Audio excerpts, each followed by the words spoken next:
The morning I was fired didn't begin with alarms. It began with silence. My wife, Elena, had already left to drop our daughter at school, and the apartment smelled faintly of burnt toast. My head was still pulsing from another late night writing code the CTO claimed was mission critical. I had no idea that in 3 hours, I would lose everything. When I arrived at the office, I noticed how coworkers avoided eye contact. Some offered polite nods, but quickly looked away as if guilt itself were contagious. The startup was only 4 years old, but its culture had aged like spoiled milk, fast, rancid, irreversible. And at the center of it all stood him. Morgan Hale, CTO, visionary, manipulator, thief in a tailored suit. I once believed he saw something in me. I was the first engineer he personally hired, the one he often praised for solving impossible problems. But that praise had faded quickly once the company gained traction. Suddenly, every line of code I wrote became his code. Every idea I pitched miraculously reappeared at board meetings with his name attached. I tolerated it for one reason: I needed the job. My father's medical bills were mounting again, and Elena was still recovering from surgery. I couldn't afford instability. Not then, not ever. That desperation made me blind. I reached my desk and powered on my monitor. Before I could even sip my coffee, my Slack pinged. HR, can you come to meeting room 4A? No greeting, no explanation. Just 4 letters that set my stomach on fire. When I entered the room, Morgan was already there, leaning casually against the window like a king awaiting a subject's surrender.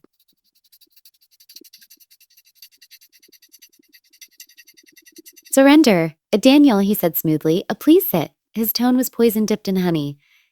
HR slid a folder toward me. There have been organizational changes. Your position has been made redundant. Redundant? My brain couldn't process it. I lead 2 teams. I whispered. I built the entire back-end system. How can I be? Morgan raised a hand. It's nothing personal. His words slammed into me like a truck. The room tilted. I gripped the chair. You used my architecture diagrams last week, I stammered. You said the new product launch depended on them, Morgan smirked.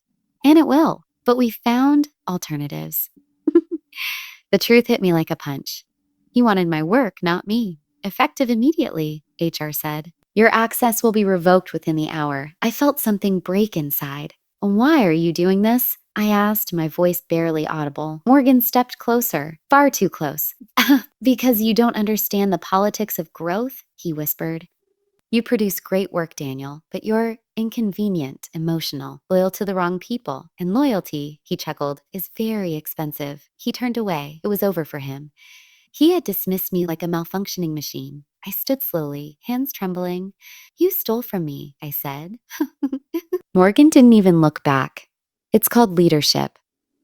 That was the moment something inside me hardened, calcified into a cold, quiet fury. I walked out of the office carrying only a cardboard box, the weight of humiliation heavy on my chest. Coworkers peeked from their desks like frightened animals. Some whispered, some looked relieved it wasn't them. Others, the worst, pretended I had never existed. When the elevator doors closed, I finally exhaled. And just like that, the engineer they had labeled a redundant vanished. The real shock didn't come until I got home. Elena was sitting at the kitchen table, eyes red, hands shaking around a cup of tea. We're home early, she whispered. I couldn't speak. She looked at my empty hands, then at the resignation box. No, she murmured. No, I'm fired, I said, voice cracking. She covered her mouth, tears spilling instantly. Daniel, why? I sat beside her, the shame crushing me. He said it was a restructure, but it wasn't. It was him. He wanted my work. And I let him. She took my hand tightly. You didn't let him. He took it. There's a difference. I wanted to believe that. I really did. But I could already feel the fracture forming between my pride and our reality, between my silence and our future. Why didn't you tell me things were this bad? She asked. Because I was scared. Because I didn't want to fail her. Because I didn't know how to admit that I had spent months tolerating a man who was slowly erasing me. I'm sorry, I whispered. She pressed her forehead against mine. We'll get through this. Together. Her voice was warm, but I heard the tremor beneath it, the fear. Later that night, after she fell asleep, I sat on the balcony staring at the city lights. My phone buzzed with messages from coworkers. Sorry, man. This place is messed up. claimed it was all his. My hands clenched into fists. That was the moment the revenge began, not loud, not violent, but silent. Methodical, icy, and rooted in a single truth. If Morgan Hale wanted to play with laws, then I would give him a law he'd never recover from. Because sometimes the quietest revenge is the deadliest. I didn't sleep that night. The city outside my window hummed quietly, but inside my chest there was a storm, anger, humiliation, grief, and something sharper than all of it. Clarity. Revenge wasn't the right word for what I wanted. Revenge was emotional, reckless, loud. What I wanted was justice. Justice delivered so silently that by the time Morgan Hale realized what was happening, he would already be drowning in it. Around 3 a.m., the idea finally surfaced. Slowly at first, then with the force of a tidal wave, a law. One law that he had violated in ways he didn't even understand. I opened my laptop and began searching, digging through documentation, legal cases, compliance mandates. This wasn't about hacking or sabotaging their servers. That would only get me arrested and him victorious. No, this had to be legal.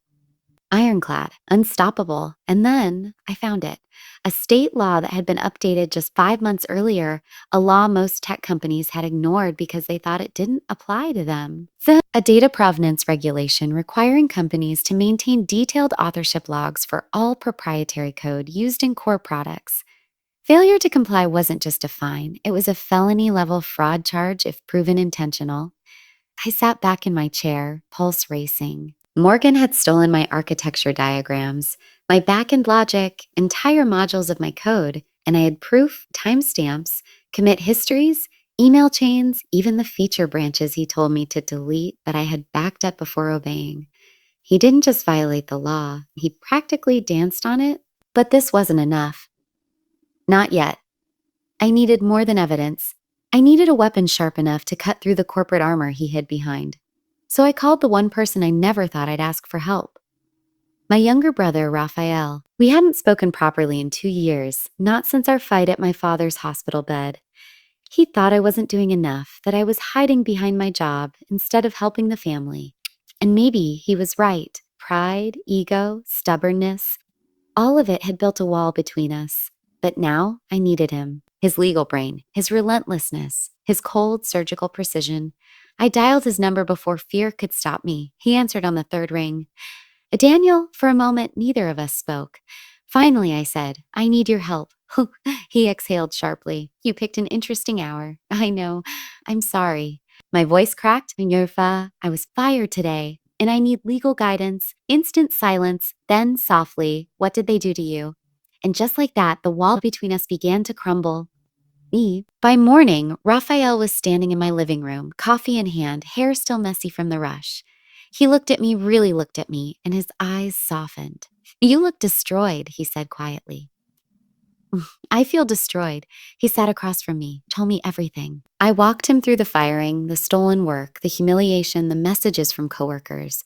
I showed him the backups, the time-stamped files, the code branches Morgan pretended didn't exist. By the end, Raphael wasn't just angry. He was furious.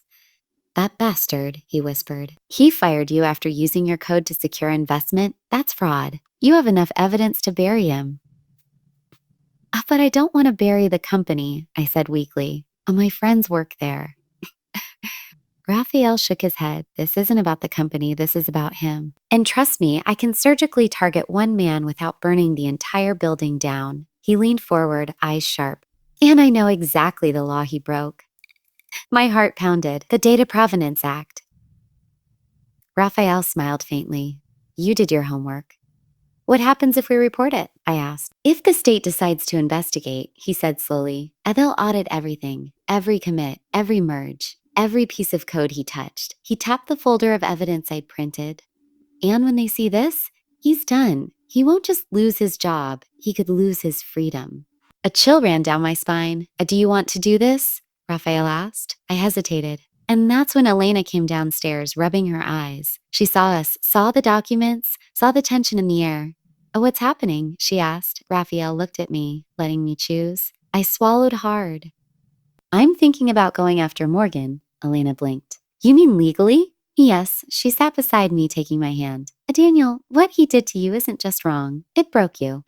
If there's a way to hold him accountable, you should. Her voice was gentle, but there was steel beneath it. Oh, this isn't revenge, she whispered. This is reclaiming your dignity. Raphael nodded. We won't file anonymously. That makes it easier for them to ignore. We'll file as a whistleblower under your name. The words terrified me. Whistleblower, a label with consequences.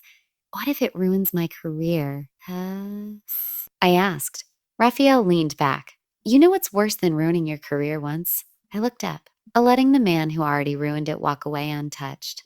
I stared at the evidence spread across the coffee table, the cold black and white trail of betrayal. Then I took a deep breath. Okay, I said, let's do it. The filing took 6 hours. 6 hours of reviewing, documenting, signing, notarizing. 6 hours of reliving every humiliation, every stolen line of code. But when we submitted the report to the State Tech Crimes Division, something inside me loosened, like I had finally stopped being a victim. Raphael closed his laptop, and now we wait. I nodded, exhausted. But the universe wasn't waiting. Not even 24 hours later, my phone buzzed with a message that made my blood run cold. From former coworker bro, Morgan is panicking. 2 investigators just walked into the office asking for him. What did you do? My hands trembled. Elena looked at the message, then at me. At Daniel, she whispered, this is the start, and she was right. The silent revenge had begun. The message from my former coworker echoed in my head long after I put the phone down. Investigators. Already, Raphael didn't look surprised. He leaned back on the couch, crossed his arms, and smirked. Whistleblower cases involving tech fraud move fast, he said, especially when the evidence is as clean as yours. Clean. That word felt strange. Like something holy, something pure. I had spent months feeling dirty, used, erased. Now it felt like the ground beneath my feet was finally stabilizing. Elena, though, was anxious. She paced the room, chewing her lip. Are you sure they won't come here? She asked Raphael. Not unless they need additional testimony, he replied. Right now, their priority is collecting evidence from the company. But she still flinched at every sound outside, every car door, every muffled voice in the hallway. Not because she doubted the law, but because the trauma of instability was still fresh for both of us. I walked to her and took her hand. Hey, we're okay, she nodded, though her eyes said otherwise. By evening, I received more messages. A dude, Morgan looks like he's seen a ghost. Either copying the entire codebase. Everything. He's swearing it's all a mistake, but no one believes him. HR is acting like the building is on fire. Every ping was a jolt of adrenaline, part triumph, part dread, part disbelief that I had actually set this avalanche in motion. Raphael sat beside me, reading the messages over my shoulder. This is good, he said. The more chaotic it gets, the more likely someone on his team turns on him. I swallowed. Turns on him? He nodded. Investigators will pressure engineers to confirm authorship. And when they see the stakes, he shrugged. A self-preservation kicks in. Loyalty dies fast in tech. I thought back to all the nights Morgan had sneered at weak people, how he mocked employees who left, how he bragged that he could replace anyone in a week. Now he would learn what irreplaceable looked like around 10 p.m. My phone buzzed with a name I never expected to see. Carter, senior engineer, a Daniel. I don't know what you did, but thank you. I frowned. His reply came instantly. He blamed us. All of us. Said someone sabotaged the repo, started yelling, threatening to fire people, started yelling. He's losing it. And the investigators asked for authorship logs. The moment they compared my commits with your architecture diagrams, everything clicked. A pause.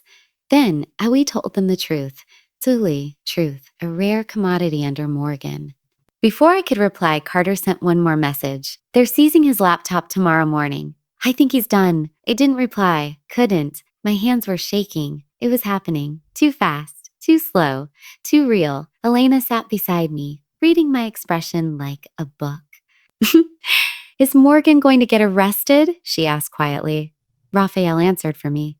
It depends. If he lied to investors using stolen work, if he falsified documents, if he claimed authorship, then yes.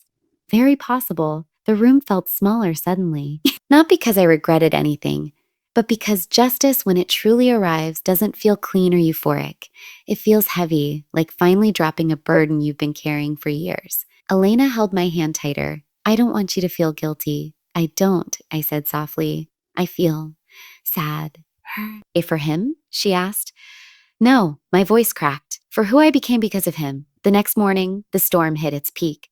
I woke to 27 missed calls and over 50 messages. A Morgan was escorted out. They took his badge. A dude he tried to erase backups. Investigators caught him. Investigators caught him. He screamed at the CEO. This is insane. My heart pounded, not out of fear, but out of a strange, overwhelming mix of relief and vindication. Then came the message that stopped everything. Carter, the company knows it was you. I froze. Raphael grabbed the phone.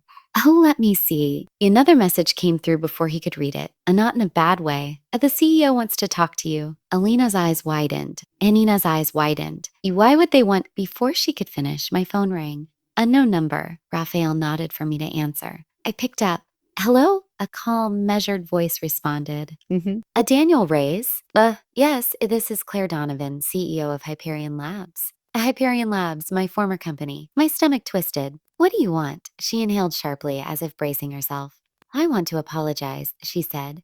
The words stunned me. I didn't know what Morgan was doing, she continued. Not with your work, not with your termination. I thought he was ambitious. I didn't know he was dishonest. I said bitterly. He stole from me, and he'll answer for it, she said firmly. And he'll answer for it, she said firmly. The investigators found enough evidence to start a criminal case. A pause. Daniel, please understand something. Your work wasn't just important, it was the backbone of our entire infrastructure. Without you, we wouldn't have survived the first 2 years. I'm sorry it took an investigation to realize that. I didn't know how to respond. My throat tightened. My heart ached. After a moment, I whispered, why are you calling me? Because I want to fix this, she said softly. We want you back. The room went silent. Even Raphael looked stunned. You want me back? I asked. Yes, with a senior role, full authorship credit, stock compensation for the stolen work. And she hesitated. An apology from the entire board. I stared at the floor, feeling years of pain rising in my chest. Elena whispered, Daniel, this could be everything you fought for. But Raphael raised a hand, or it could be another trap. I breathed slowly, deeply. My mind raced with everything Morgan had done. The humiliation, the stolen ideas, the late nights, the shame, and now they wanted me back. Think about it, Claire said. It will follow whatever you decide. She hung up. Silence. Elena touched my shoulder. What are you going to do? I didn't answer. Because I didn't know. Not yet. All I knew was this. Justice was happening. The law was moving. Morgan was falling. Morgan was falling. But the story wasn't finished. Not even close. I didn't answer Claire Donovan's offer that day. I couldn't. Not when my mind felt like a battlefield. Revenge on one side, dignity on the other, and a lifetime of insecurity standing between them like a wounded mediator. The company wanted me back. The same company that threw me away. The same people who applauded Morgan as he cut me down.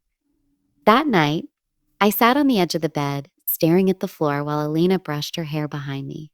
She watched me in the mirror, her face soft with worry. You're quiet, she said. I'm thinking about going back, about everything. She put her brush down and sat beside me. Daniel, what do you want? I rubbed my eyes, exhausted. I don't know. Part of me wants to go back. To reclaim what was stolen. To prove I wasn't the disposable engineer Morgan said I was. And the other part? She asked. I swallowed hard. The other part wants to burn every memory of that place and never look back. Elena leaned her head on my shoulder. Whatever you choose will be okay. But her voice cracked at the end. For Sarah, barely, almost unnoticeably. And that's when it hit me. This wasn't just my story. It wasn't just my revenge. It was hers too. Our daughters, my father's. My failure wasn't mine alone. My suffering wasn't isolated. My silence had created cracks in the people I loved. A tear slid down my cheek before I could stop it. Elena turned to me, stunned. Hey, Daniel. Hey, what's wrong? So tired of fighting, trying to be strong, of pretending none of this broke me. She pulled me into her arms, holding me like she used to when we were younger. The world felt safer. You don't have to pretend, she whispered. The next morning, Raphael visited again. He walked in with the same intense energy, carrying a folder full of printed emails from investigators. Scanna. Updates, he said. Big ones. Elena poured him coffee as he sat down. First, he said briskly, Morgan tried to claim the code was created by a contractor. That's a lie, I said. Obviously, and investigators proved it in under 20 minutes. I couldn't help it, I laughed. A short, shaky, cathartic laugh. And second, Raphael continued. He tried to blame the engineering team. Elena gasped. All of them? Yeah. Threatened them. Yelled at them. Threw a chair in a meeting room. A chair? I repeated. Raphael nodded. Security has videos. The image startled me. Morgan, always composed, always arrogant, now unraveling like a cheap sweater, losing the one thing he clung to, control, control, control. What about the CEO? I asked. She's cooperating fully, he said. She's terrified. The board is terrified. They're throwing Morgan under the bus so fast it's practically a sport. And the case? I asked quietly. Raphael slid a document toward me, a state notice. Formal, cold, killed. Notice of pending prosecution, state technology, crimes division, my breath caught. Elena's hand found mine. Raphael continued, they're recommending charges for fraudulent misrepresentation, data falsification, authorship theft, and corporate deception. I closed my eyes. This was it. And the silent revenge I started was no longer silent. It was roaring, but then something unexpected happened. Raphael leaned back, expression shifting. There's something else, something complicated. My stomach tightened. He hesitated before speaking. The CEO's offer is real. She wasn't manipulating you. I know, I said, but what you don't know is this. If you return to the company now, it may reduce the severity of their corporate penalty. I blinked. A meaning you could help stabilize the company's reputation. They want you back because you're the only person who can rebuild trust after Morgan's downfall. I felt sick, used, pulled like a rope between justice and loyalty. Elena frowned. Are they asking him to protect them? Raphael nodded. Raphael nodded. Pretty much. My hands trembled. It's so they want me to save them, I whispered, after letting me drown. That's exactly what they want, Raphael said. Silence. Elena looked devastated. Daniel, you don't owe them anything. But I owe myself something, I said softly. And what's that? She asked. A peace. Raphael raised an eyebrow. Then don't go back. I shook my head. A peace isn't about running away from what hurt me. Peace is reclaiming my story, my authorship, my place. Elena looked down. I just don't want you hurt again. I lifted her chin gently. And neither do I. So, and neither do I. The room was heavy with tension, family fear, brotherly protection, my own moral conflict. But beneath all of it, a truth pulsed hot and undeniable. I didn't want revenge anymore. I wanted closure, real closure. That night, I walked alone. No destination, just my thoughts and the cold air. I replayed every moment. Morgan smirking during my firing. My daughter asking why I looked sad. My father's disappointment from years ago. Elena hiding her fear to protect mine. Raphael fighting harder for me than I ever fought for myself. Every memory stung, but together they formed something new. Something strong. When I reached the top of a pedestrian bridge overlooking the city, I whispered into the wind, tomorrow I decide. And for the first time since I was fired, the fear loosened a little, enough to breathe again. The next morning, I called Claire. Her voice was hopeful. Daniel, you have an answer? I said. She inhaled sharply. But before I could speak, my doorbell rang. Elena opened the door. A man in uniform stood there. Are you Daniel Reyes? He asked. My heart stopped. Yes. He handed me a sealed envelope. This is for you. When I opened it, the world shifted beneath my feet. It wasn't from the state. It wasn't from the company. It was from Morgan. A letter. Handwritten. 4 words. You destroyed my life. Elena covered her mouth. Raphael stood in shock. And I felt the ground tilt. The story was far from over. The night before everything exploded, I sat alone in my apartment, staring at the single sheet of paper that had changed the balance of power.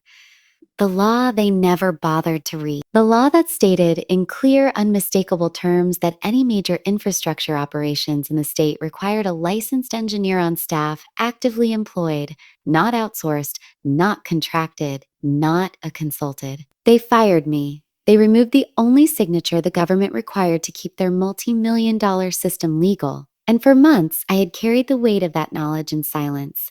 But silence doesn't mean surrender. Sometimes silence is strategy. Sometimes silence is survival. And sometimes silence is revenge waiting for the right hour to strike. The hour had come. The conference room felt colder than usual.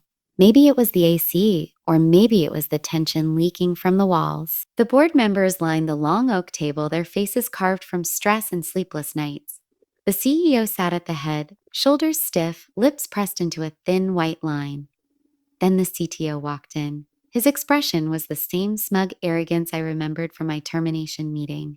The same expression he wore when he said the words, "We don't need you anymore." He didn't know yet how wrong he was. He didn't know that I had already delivered the truth to the regulators, or that the government had responded the moment they learned the company was operating illegally. Or that today's meeting wasn't an invitation, it was a sentencing. The CEO cleared his throat. "Let's begin. Thank you all for coming on such short notice." The CTO leaned back in his chair. "This better be fast. I have a deployment at—" "You don't," I interrupted quietly. The room shifted. All eyes turned to me. The CTO sneered. "Oh, look, the disgruntled ex-employee feels brave today." I didn't blink. "I'm not disgruntled. I'm informed." "Something you haven't been for a very long time," his smirk faltered. "Good." I placed a folder on the table. Thick, documented, irrefutable. Every member of the board received a copy. Inside, I said, is the complete regulatory framework for critical infrastructure engineering in this state. The CEO opened his folder and froze. The CFO turned pale. Two board members exchanged panicked looks. The CTO flipped the papers impatiently. "What is this supposed to prove? That you broke the law," I said. "Not a policy, not a recommendation, the law." I pointed to the highlighted section. Section 14.2. Any operational engineering platform classified as critical infrastructure must have a licensed engineer employed full-time and responsible for compliance oversight and system certification. I met his eyes. "And you fired that licensed engineer." The silence that followed was suffocating. One board member whispered, Dear God." Another breathed, "This means the shutdown is mandatory, already happening." I tapped my phone gently. "The regulators received the audit yesterday. They know you forged compliance reports after my termination. They know you falsified my digital signature. They know every corner you cut." The air thickened with fear. The CTO slammed his hand on the table. "You can't prove any of that. You already did." I slid forward a second folder. His hands trembled as he opened it. Inside were screenshots of internal messages, time-stamped logs, server records, and metadata trails, each one tracing back to him. The CTO lips quivered. This is manipulated." "No," I said calmly. "It's mirrored. Directly from the company servers you thought I didn't have access to anymore." "But you forgot the golden rule of engineering systems." I leaned forward. "An engineer always leaves a back door." The CEO rubbed his forehead with both hands. "This is catastrophic. We could lose everything." "You already have," I said. "The regulators will shut you down within days, maybe hours." Unless the CEO's eyes lifted, hope flickered. "Unless," he asked. I slid 3 documents forward, my terms. "This is what I want to keep this from escalating further." The CTO scoffed. "You're extorting us?" "No," I said. "I'm giving you a way out. Extortion would be asking for money." One board member muttered, "Thank God." "Which I'm not," I continued. Their relief vanished. "I don't want your money," I said. "I want justice." They read the terms carefully. Immediate reinstatement of my employment status for exactly 1 day, just long enough to correct the legal violation and prevent the regulators from levying criminal charges. A full severance payout as originally promised. No reductions, no excuses, no delays. The CTO resignation, effective immediately. The CTO shot to his feet. "Absolutely not. I built this company." I shook my head slowly. No, the engineers built it. You harvested their work and called it leadership." He pointed at me. "He wants revenge." "Yes," I said, meeting his rage with quiet honesty, "and I earned it." The CTO face flushed deep red. He looked around the table for support, but found none. The CEO whispered, "You put us in this situation. You lied to us. You risked everything. You're really choosing him over me?" The CTO yelled, "He's the threat. He's the enemy here." "Oh no," the CEO said softly. "You are." The CTO voice cracked. "You can't do this to me." "Yes," the CEO replied. "We can." And he signed the resignation. The room exhaled. The CTO stood frozen, destroyed in a way money can't repair. In a way power can't protect. in a way ego can't deny. He grabbed his briefcase with shaking hands and stormed out of the room without another word. His footsteps echoed down the hall like a verdict. The CEO extended his hand. We'll honor everything. You have my word. I didn't take it. Keep your word for the next engineer, I said. The one after me, and the one after that. Don't let what happened to me become your culture. He nodded slowly, almost gratefully, as I walked out of the building. The sunlight hit my face with a warmth I hadn't felt in months. I wasn't triumphant.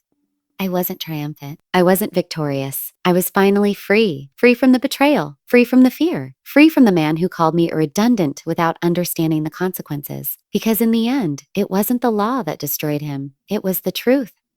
A truth he tried to bury. A truth he underestimated. So wait. A truth spoken silently, patiently, and with absolute precision, like an engineer.